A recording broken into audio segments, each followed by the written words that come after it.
Cumprimentamos a todos com a paz de nosso Senhor e Salvador Jesus Cristo. Estamos iniciando mais um programa EBD na TV. Nós estamos durante este segundo trimestre de 2015 estudando nas revistas da CPAD com o tema Jesus, o Homem Perfeito, o Evangelho de Lucas, o Médico Amado. O comentarista da CPAD deste trimestre é o pastor José Gonçalves. Hoje estaremos estudando a lição de número 7, que tem como título Poder sobre as Doenças e Morte. O nosso textuário ele está aí em Lucas capítulo 7, versículo 16, que diz: E de todos se apoderou temor e glorificavam a Deus, dizendo: Um grande profeta se levantou entre nós, e Deus visitou o seu povo.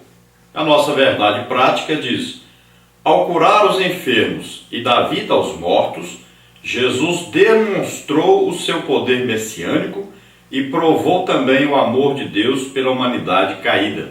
Na verdade, as profecias a respeito de Jesus Cristo diziam exatamente que ele viria. E ele viria com manifestações do poder de Deus. Então isso estava se cumprindo agora, estava iniciando agora uma nova época para a humanidade. Por isso tudo de Jesus para cá é datado assim, após Cristo, antes de Cristo, né? Então, antes de Cristo, depois de Cristo. Porque foi o quê? Um marco na história da humanidade. Até Jesus, aí o pecado estava no mundo, os homens estavam perdidos, sem paz, sem Deus, sem salvação, mas agora raiou a luz de Deus, o Salvador chegou, o Messias chegou, o enviado de Deus chegou, as profecias se cumpriram todas em Jesus, e Jesus então agora vai exercer o seu ministério, ele vai demonstrar o reino de Deus, ele vai mostrar agora como é que é o reino de Deus para que as pessoas possam escolher, quer ficar no reino das trevas ou no reino da luz, no reino de Satanás ou no reino de Deus. Então agora existe uma escolha, existe uma opção, existe a graça de Deus oferecendo a salvação a todos aqueles que se arrependerem e aceitarem que Jesus Cristo, o Filho de Deus, ele veio à terra, nasceu como homem, viveu como homem e morreu em nosso lugar na cruz do Calvário, levando sobre ele tudo o que não prestava do ser humano. Ele levou o pecado, que é a causa de todas as doenças, de todas as coisas ruins que acontecem com o homem. Nada de ruim Deus dá ao homem, mas os homens então escolheram o pecado, o lado obscuro, escolheram as trevas. Então a doença, a morte reinou através da humanidade por causa do pecado que foi gerado no Jardim do Éden por Adão. Então por Adão entrou o pecado no mundo e pelo pecado a morte e também o que? As doenças, as coisas ruins. Então tudo foi gerado ali, mas Jesus Cristo deu a vida por nós e levou sobre ele os nossos pecados, a causa de todas as coisas ruins, e além de levar os pecados, ele levou as nossas doenças e também as nossas enfermidades. Isso está registrado em Isaías capítulo 53, e isso é confirmado por Mateus, é confirmado por Pedro, é confirmado por Paulo, e nós vamos ver realmente Jesus salvando, curando, libertando, batizando no Espírito Santo, fazendo maravilhas. Lucas relata então, quando Jesus começou a fazer esses milagres, essas maravilhas, começou a salvar, a curar, libertar. Então, quando Lucas escreve Atos dos Apóstolos, ele vai escrever o que Jesus continuou fazendo. Antes ele fazia ele mesmo aqui na terra, e hoje ele faz através da igreja, porque dentro de cada um de nós está o Espírito Santo. O mesmo Espírito Santo que estava em Jesus, fazendo, operando milagres, maravilhas, é o mesmo Espírito Santo que está dentro de nós. Jesus disse, olha, Ele estará convosco, convosco é a nossa volta, estará conosco. E disse, e estará em vós. Então, ao mesmo tempo Ele está do lado de fora, ao mesmo tempo Ele está dentro de nós. Nós somos templo do Espírito Santo, morada de Deus na terra. Veja bem que o vaso é de barro. Então nós somos frágeis. Mas dentro de nós habita o Espírito Santo. E ele tem o maior poder que existe. Tudo para se fazer qualquer coisa precisa do poder do Espírito Santo. Tudo que Deus faz na terra, Ele faz através do Espírito Santo. E o poder que o Espírito Santo tem é o poder para ser gerado qualquer coisa. Então Deus planeja, Jesus vem executar, mas o poder para tudo isso ser realizado está no Espírito Santo. E Ele mora conosco e em nós. Veja só, todo o poder para realizar grandes coisas, como Jesus realizou, está dentro de nós. Do mesmo jeito que estava em Jesus o Espírito Santo está dentro de nós. E Ele que tem o poder para fazer esses milagres, essas maravilhas. Tudo isso é maravilhoso. E até falta compreensão em cada um de nós disso que ocorreu através de Jesus e ocorre através da igreja hoje. Aqueles que são o corpo de Cristo na terra. Então Jesus disse, vocês vão fazer os mesmos milagres, os mesmos sinais e ainda maiores. Por quê? Porque eu vou para o meu Pai. Jesus passou aqui fazendo aí 3 anos com seus milagres, maravilhas, tudo operando, porque ele recebeu o Espírito Santo no dia que foi batizado nas águas e a partir dali Jesus começou a fazer os milagres. Por isso que é absurdo alguém falar que Jesus quando era criança pegou lá uma pomba e tal, e fez a pombinha voar e não sei o que, e fez milagre. Não existe isso.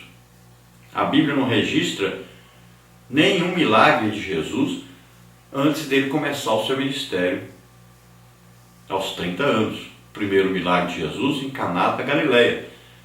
Então veja só, esses milagres ocorreram só depois que Jesus recebeu ali a unção, o poder do Espírito Santo no dia que ele foi batizado nas águas. Naquela hora ali o Espírito Santo desceu sobre ele e a partir dali então começam a acontecer os milagres, as curas, né? Todos os sinais, prodígios, maravilhas de Deus. Os dons do Espírito Santo, então todos se manifestam através de Jesus a partir daí. Assim também nós, como igreja, como corpo de Cristo na terra, ao recebermos o batismo do Espírito Santo, então, a partir daí, o Espírito Santo vai nos usar em milagres, em curas, em todos os dons do Espírito Santo. Então, é normal a um crente ter um dom do Espírito Santo funcionando através dele. Veja bem, Jesus disse para os discípulos, fiquem em Jerusalém, até que do alto vocês sejam revestidos de poder. Então, diz para eles, olha, vocês fiquem aí que vocês vão receber o quê? O batismo do Espírito Santo. E a partir daí, vocês vão sair pregando o Evangelho. Porque o Evangelho do Reino é diferente do outro Evangelho que andam pregando por aí. O Evangelho do Reino de Deus, o Evangelho legítimo, é o Evangelho que é pregado e ele é confirmado por Deus com sinais, prodígios e maravilhas. Jesus pregava o Evangelho. E os sinais, prodígios, maravilhas aconteciam confirmando. Tanto é que Pedro, no dia de Pentecostes, diz, olha, Jesus que foi aprovado por Deus entre vós com sinais, prodígios, maravilhas. Então, o que chancelava, o que carimbava e dizia, olha, Jesus está pregando o Evangelho legítimo. Então, Deus confirmava como? Com sinais, prodígios, maravilhas. Quem prega o Evangelho, um tipo de Evangelho, que não acontece sinais, prodígios, maravilhas, não acontecem milagres, curas, libertação. Sabe o que é isso? Não é o Evangelho de Jesus Cristo. Não é o Evangelho legítimo. Infelizmente, nós temos milhões de crentes pregando um Evangelho que não é legítimo. Não é o Evangelho que está na Bíblia. Infelizmente, os nossos professores da Escola Bíblica Dominical precisam acordar, precisam atentar para o que está escrito na Bíblia. E precisam começar a acreditar nesse Deus que eles falam a respeito dele. É preciso começar a acreditar que o evangelho legítimo, ele é confirmado por Deus, com sinais, prodígios, maravilhas, com milagres. Os dons do Espírito Santo é que confirmam esse evangelho. Então nós vamos pregando, nós representamos Jesus na terra, nós somos o corpo de Cristo na terra e nós precisamos pregar o legítimo evangelho. É preciso ocorrer, quando você pregar, quando você ensinar, é preciso que ocorram as manifestações da presença de Deus entre nós. É preciso que ocorra aí a chancela, o carimbo, a confirmação de Deus daquilo que você está ensinando, daquilo que você está pregando. Não basta apenas falar, mas é preciso praticar o verdadeiro cristianismo. E não existe outra saída para a igreja hoje. Do jeito que a igreja já vai supervalorizando o intelectualismo e desvalorizando, deixando de considerar a prática cristã, deixando de considerar que existe um evangelho legítimo a ser pregado, enquanto a igreja seguir nesse rumo que já vai, a igreja perderá em qualidade, perderá em verdadeiros discípulos, perderá em verdadeiros crentes, estará cada dia mais cheia de gente, mas de muitas pessoas que não são salvas, pessoas que querem apenas ter um nome de evangélico, ter aí um nome de cristão, mas na verdade não nasceram de novo, ou se nasceram, abandonaram a legítima fé e estão vivendo pelo materialismo, desejando as coisas materiais acima das espirituais. Não estão representando Jesus na terra, não têm o desejo de ganhar almas e não consideram as coisas de Deus superiores às coisas materiais. Vamos à leitura bíblica da nossa lição, que ela está em Lucas capítulo 4, versículo 38 e 39, e no capítulo 7, do versículo 11 ao versículo 17, que diz assim então, Lucas 4, 38 diz: Ora, levantando-se Jesus da sinagoga, entrou em casa de Simão, e a sogra de Simão estava enferma com muita febre, e rogaram-lhe por ela. E inclinando-se para ela, repreendeu a febre, e esta a deixou. E ela, levantando-se logo, servia-os. Agora Lucas 7, 11 em diante diz: E aconteceu pouco depois, ir ele à cidade chamada Naim, e com ele iam muitos dos seus discípulos e uma grande multidão.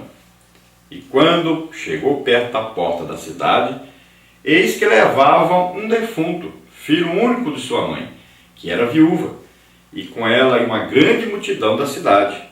E vendo-a, o Senhor moveu-se de íntima compaixão por ela, e disse-lhe: Não chores.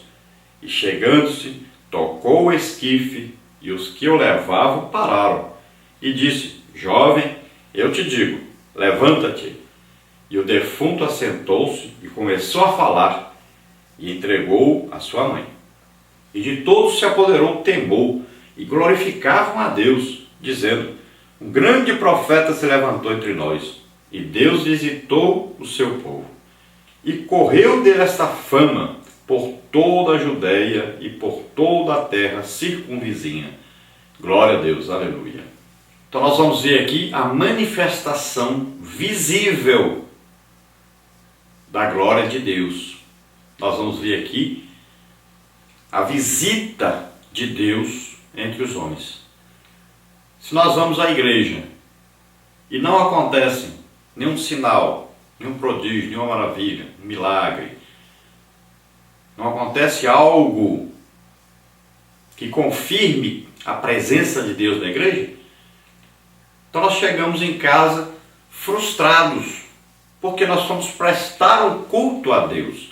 E toda vez que se presta um culto a Deus, existe o quê? Uma manifestação de Deus dizendo que se agradou desse culto.